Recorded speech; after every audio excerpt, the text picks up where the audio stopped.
Bon, désolée, mais moi, je suis obligée de faire un coup de gueule, en fait, parce que là, ça m'agace.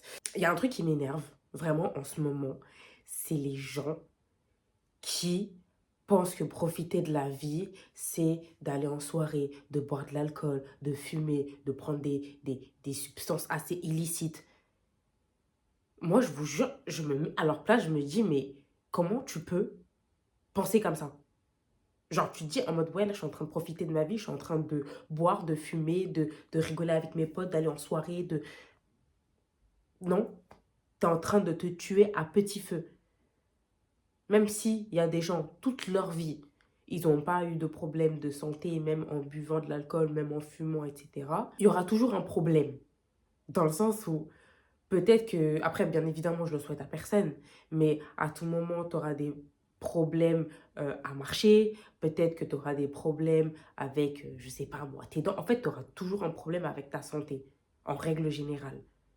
Donc, en fait, je comprends pas, en fait, pourquoi s'imposer ce truc en se disant, ouais, franchement, moi, là, je suis en train de profiter de ma vie, là, je vais aller en boîte, je vais faire une soirée de fou malade. Les gars, arrêtez ça que vous alliez en... Parce qu'en fait, il y a des gens, ça c'est vrai, hein, il y a des gens qui pensent que ouais, les boîtes, c'est un endroit haram, c'est un endroit où les gens, il faut que... Ouais, c'est vrai, parce qu'en fait, les gens, ils ont rendu cet endroit haram, mais à la base, il ne l'est pas. Il ne l'est pas du tout. Il n'y a aucun endroit, il n'y a aucun monde, je vous parle sérieux, il n'y a aucun monde dans le Coran ou dans la Bible où c'est écrit que les boîtes de nuit sont interdites, sont haram. En fait, ce qui compte, c'est quoi? C'est ta manière d'agir face à ces endroits-là. C'est-à-dire que tu peux très bien agir comme tu agis en boîte et agir pareil dans la rue ou alors en soirée dans un appart ou alors chez toi. En fait, tout dépend de tes actions. C'est pas le lieu en fait le plus important, c'est vraiment ce que tu fais. C'est ça que Dieu il va prendre en compte. Donc en fait, les gens qui disent ouais, les endroits, les boîtes, tout ça c'est haram, je les comprends en soi. Mais techniquement, tactiquement, ce n'est pas haram. Déjà, essayez de vous documenter sur ça parce que c'est très important de le savoir. Mais encore une fois, tout dépend de comment vous agissez. Vous pouvez très bien en fait aller en boîte et ne pas boire, ne pas fumer, ne pas consommer des substances illicites, ne pas faire des actions illicites. Ce genre de choses est évitable.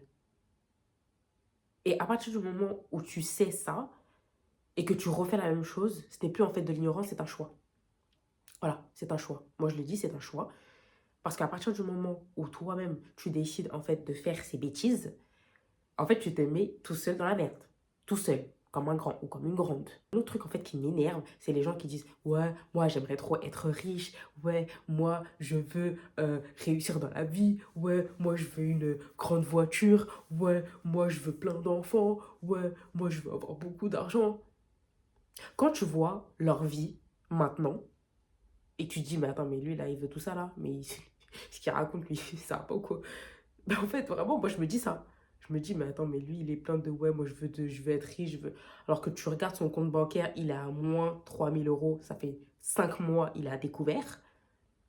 Tu le vois, en fait, aller en boîte, se saouler la gueule, prendre des carrés juste pour se faire bien voir par des meufs. Vraiment, moi, je me dis, mais les gens, comment ils réfléchissent? Genre, en fait, t'es au courant que t'es en train de t'endetter tout seul, de faire du mal tout seul. Enfin, je sais pas, genre, t'es au courant. Enfin, je sais pas, j'ai l'impression il faut vous le dire, il faut vous le montrer, ou alors il faut que la vie fasse en sorte de vous faire comprendre que vous êtes en train d'aller sur le mauvais chemin, en fait, pour comprendre que vous êtes dans le mauvais chemin. Enfin, je sais pas, genre, quel est le mal à s'en rendre compte tout de suite? C'est ça que je comprends pas. Genre, vraiment, je me pose des questions, je me dis, mais les gens, est-ce que ça va? Est-ce que ça va dans votre tête? Est-ce que vraiment, vous vous dites que là, mes actions ont des conséquences dans le futur? Ils ne se rendent pas compte de ce qu'ils font. Parce que ils ont... En fait, c'est ça le problème avec les gens. C'est que ils parlent, ils sont là pour parler, jusqu'à être fatigués. Mais tu vois pas d'action. Tu vois personne agir. Tu vois tout le monde en train de dire ouais, moi, j'aurai ça, j'aurai ci, j'aurai ça. Pour au final, en fait, travailler dans un taf qu'ils n'aiment même pas pendant 30 ans pour toucher je ne sais combien de pourcentage pour avoir la retraite. Enfin, en fait, c'est ça, en fait, la vie que vous voulez. Donc, c'est ça, en fait, la vie de riche que vous voulez. Et après, quand tu leur demandes, ouais, comment ça se fait que vous êtes arrivé à ce stade-là et que vous n'avez pas pu réaliser votre rêve, La plupart, ils disent, non, mais parce qu'en fait, c'était compliqué, en plus, j'ai eu des problèmes, en plus... Enfin, en fait, ils ont toujours des excuses. Mais ils te donnent pas, en fait, une vraie raison. Et parce qu'en fait, il y en a pas. Il n'y a pas de vraie raison. Ils ont tous vraiment cette excuse en disant, ouais, mais parce qu'en fait, c'était compliqué. En fait, je vous donne un exemple tout bête. Moi, il n'y a pas si longtemps, bon, il y a un petit moment déjà, mais quand j'avais commencé mon nouveau travail, pas celui que j'ai actuellement, mais celui d'avant. Quand j'avais commencé mon nouveau travail, je suis arrivée et tout. Mes collègues à moi, ils ont commencé à me dire, ah, mais du coup, c'est ton nouveau jour et tout, machin. J'ai fait oui, oui. Et après, ils ont commencé à dire, enfin, moi, je leur ai demandé, je lui ai dit, oui, et vous, ça fait longtemps que vous êtes là et tout. Et ils commencent à me dire, oui, moi, ça fait des années, je suis là et tout, machin.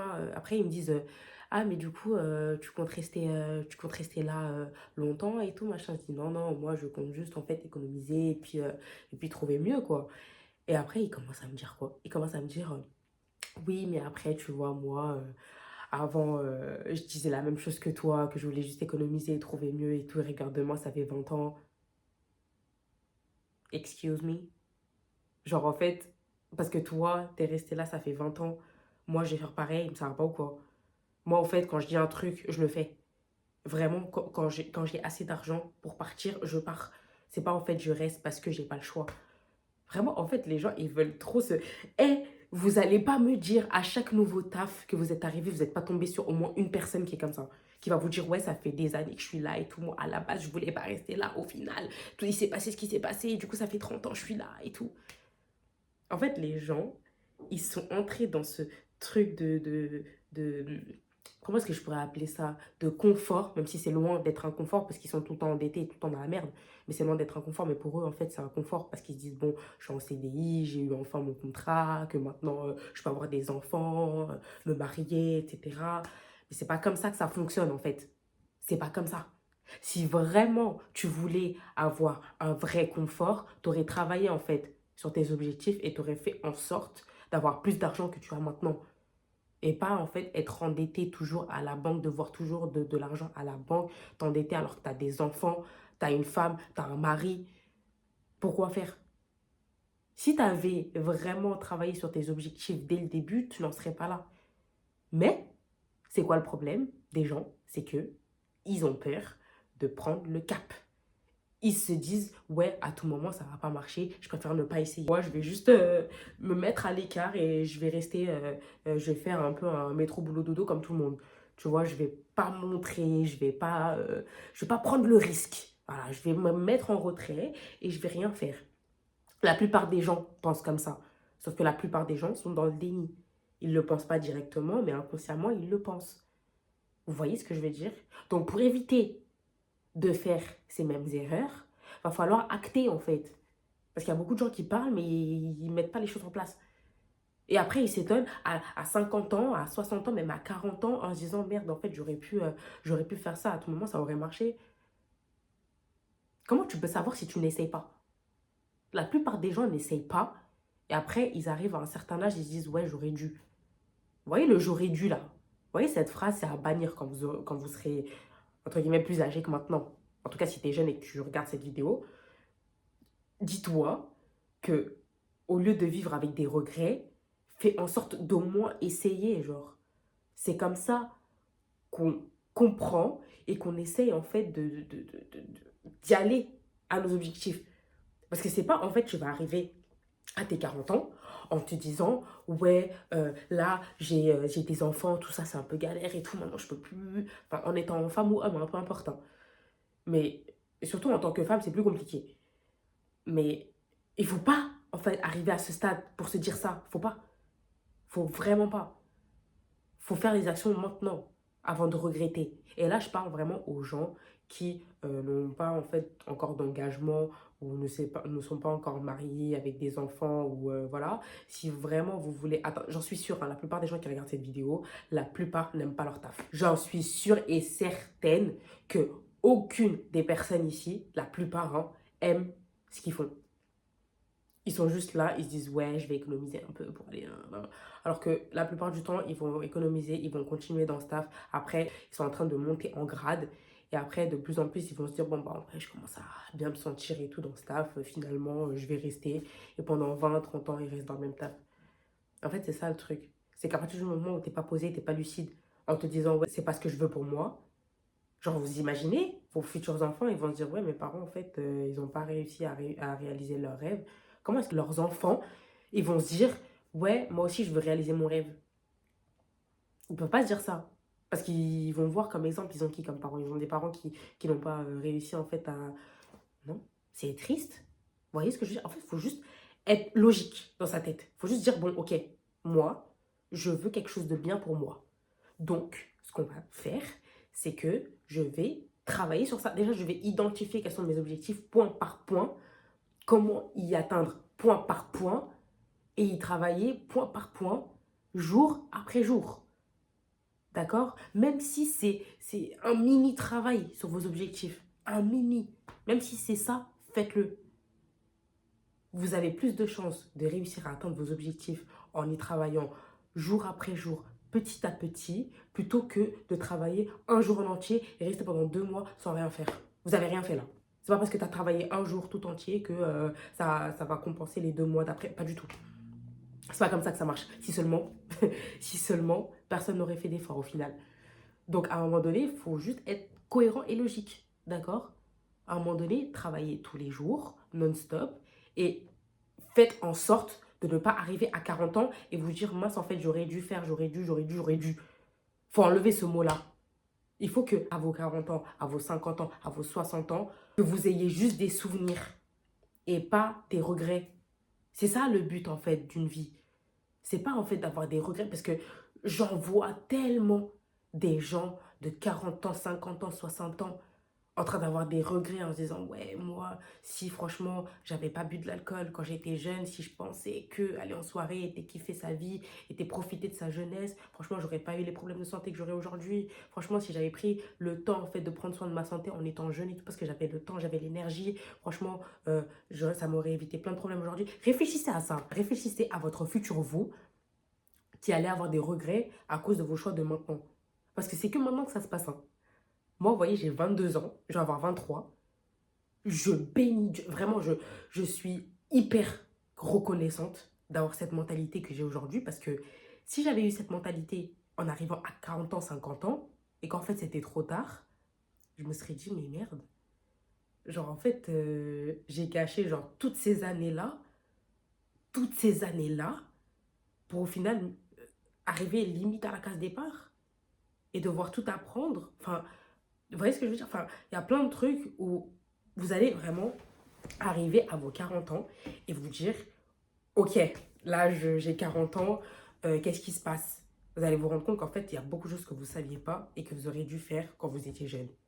Mais parce que vous pensiez que profiter de la vie, profiter de la jeunesse, c'était sortir avec vos amis, boire de l'alcool, travailler un taf qui ne vous plaît pas, gagner le strict minimum pour ensuite arriver à vos 40 ans et commencer vraiment à travailler comme je ne sais quoi.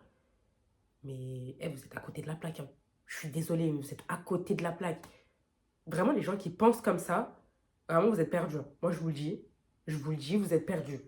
Parce que si vraiment vous saviez ce qui vous attend, à mon avis, vous allez changer vos actions tout de suite. Ça, c'est sûr et certain.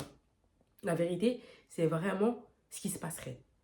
Si vraiment vous avez cette lucidité en vous disant que, en fait, ouais, moi, je ne veux pas d'une vie de merde, parce que c'est clairement ça, je suis désolée, hein, je parle français. Je ne veux pas d'une vie de merde, de métro, boulot, dodo, ayant une famille, une femme au foyer, être femme au foyer. Après, j'ai rien contre les femmes au foyer, hein. Si c'est ton choix vraiment personnel, tant mieux pour toi. Mais si c'est pas ton choix et que tu veux pas être femme au foyer à la base et tout dépendre de ton mari, va falloir se bouger en fait. Va falloir se bouger parce que à un moment donné, faut pas que tu attendes que les choses viennent vers toi. Si tu actes pas, si tu fais pas en sorte que ça change, rien ne va changer. Moi, je te le dis, rien ne va changer. Et si rien ne change, eh bien écoute, bah c'est toi. En fait, il va falloir arrêter de blâmer le monde, les gens, les choses, et tout ce qui pourrait arriver, même Dieu. Faut arrêter. C'est toi et tes choix. Si tu as la trentaine et que tu es au même stade qu'il y a 10 ans, pose-toi des questions. Moi, je te le dis, pose-toi des questions. Ou même, si par exemple, tu es dans ta quarantaine et que tu galères encore financièrement, pose-toi des questions. Dis-toi, ah ouais, en fait, si j'avais fait les bons choix quand j'étais plus jeune, j'en serais pas là. Et voilà. Et après, vous arrivez à un stade de ouais, de malheureusement, j'aurais dû. Et c'est ça, en fait, que j'aimerais éviter aux gens qui sont jeunes aujourd'hui, parce que j'ai appris à observer les gens et je me suis dit, mais les pauvres, quoi.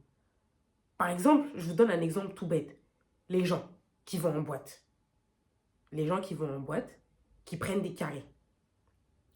Alors que eux, hein, c'est les gens les plus endettés parmi nous tous réunis.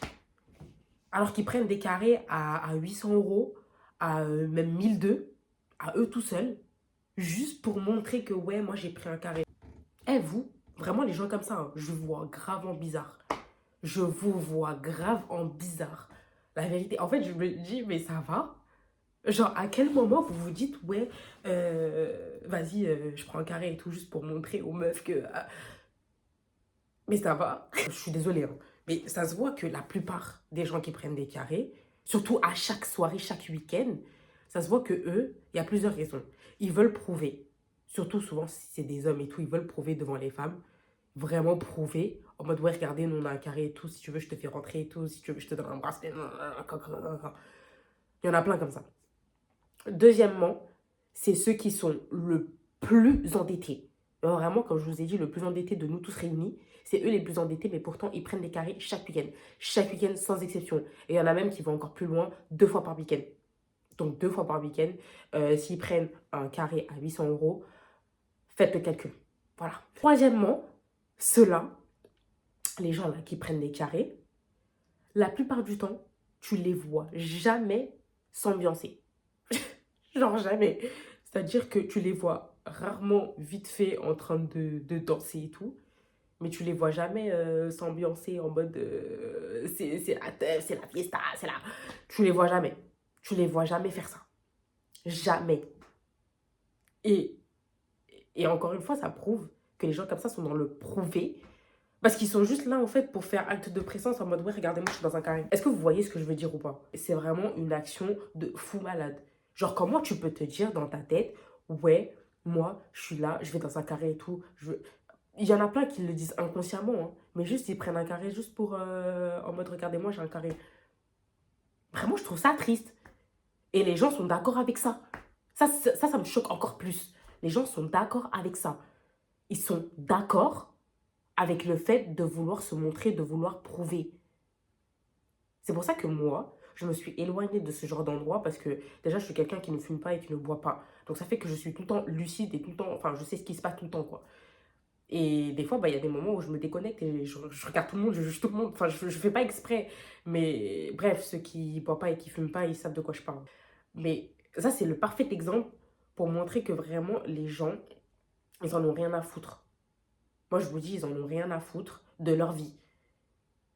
Genre, ils vont se rendre compte que la vie est importante que quand ils auront la cinquantaine et la moitié d'un siècle. Pour se rendre compte que, ouais, en fait, la vie, elle est importante d'être vécue et ça sert à rien, en fait, de vouloir se montrer. Ça sert à rien de vouloir prouver quoi que ce soit à qui que ce soit. Ces gens-là, tu les connais même pas et tu les connaîtras jamais. Pourquoi tu veux prouver à quelqu'un que tu ne connais pas? Mais comment on peut réfléchir comme ça? Comment on peut se dire, ouais, moi j'ai envie de prouver quelque chose à quelqu'un que je ne connais pas. Tu ne sais même pas qui c'est. Demain, tu sauras plus c'est qui. Tu vas oublier cette personne, elle va te voir 2 secondes, elle va t'oublier. Je donne un exemple tout bête, t'es dans le métro et tout, à tout moment, je sais pas moi, t'éternues ou tu tombes. Par exemple, tu tombes devant tout le monde, dans le métro. Qu'est-ce qui se passe? Les gens, ils vont te regarder, d'accord? Ce qui est logique en soi, t'es en France, ou alors ailleurs, je ne sais pas, mais les gens vont te regarder dans tous les cas. Et après, qu'est-ce qui va se passer? C'est que, bah voilà, les gens ils vont te regarder, ils vont penser à toi peut-être 2 secondes. Et après, qu'est-ce qui va se passer? 5 minutes après, 5 minutes, hein. Et encore, ça, c'est peut-être le max du max, quoi. Allez, 3 minutes 30. 3 minutes 30, les gens ils vont t'oublier, ils vont penser à leurs problèmes. Donc toi là, tu prends ton temps et ton énergie pour te rappeler de ah, cette personne, comment elle a réagi quand je suis tombée, mais oh my god, la personne elle s'en fout, elle t'a oublié 3 minutes après. Vous voyez, c'est un truc, c'est un exemple parfait pour dire que on s'en fout du regard des gens. C'est pas eux en fait qui vont créer ton avenir, c'est toi. C'est le coup de gueule que je voulais faire aujourd'hui. Voilà, parce que il fallait que je m'exprime. il fallait que je le dise à la population. Voilà, j'étais obligée. Parce que, bon, ça sert à rien, en fait, de vouloir se donner une image alors que, les gars, on s'en fout. On s'en fout.